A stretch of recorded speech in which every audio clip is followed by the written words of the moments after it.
When our children were young, we would spend thousands of hours visiting Auntie Komatsu.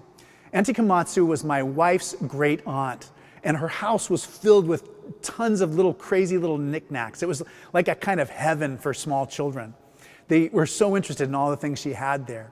But one of the things that they especially noticed was an altar where she burned incense to the memory of her brother, Takeo. Takeo was killed in the Italian front in World War II. And when they were growing up, he was the sweetest older brother you could imagine. They both grew up in a sugarcane plantation family in Lahaina, Maui. And he was just a very sweet disposition. And even before Pearl Harbor happened, he enlisted in the US Army because he knew that we were headed towards war, and he wanted to make a difference for his country.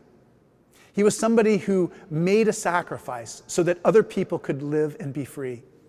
And what makes the sacrifice, in his case, even more poignant, he was a member of the 100th Infantry, which later became the 442nd, the famous Japanese segregated infantry unit that was so highly decorated in World War II. In his case, he was fighting even though he was a person of Japanese descent, and the United States government was forming concentration camps. They were holding 120,000 people of Japanese descent in the American West. And yet still, he went and put his life in danger, and he paid the ultimate price for all of us.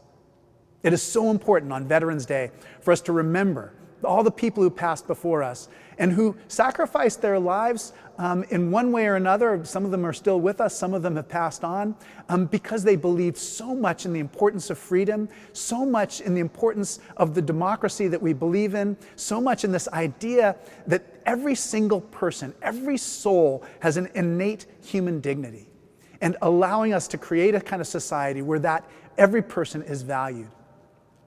Now, it's so important on Veterans Day and other days just to remember the diversity of all these different people who came before us and what they did for us.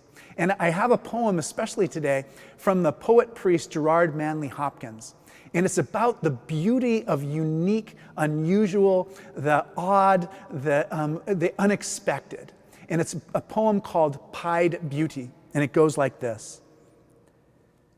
Glory be to God for dappled things, for skies of couple color as a brinded cow, for rose moles all in stipple upon trout that swim, fresh fire coal chestnut falls, finches' wings, landscape plotted and pieced, fold, fallow, and plow, and all trades, their gear and tackle and trim. All things counter, original, spare, strange. Whatever is fickle, freckled, who knows how, with swift, slow, sweet, sour, a dazzle dim, he fathers forth whose beauty is past change. Praise him.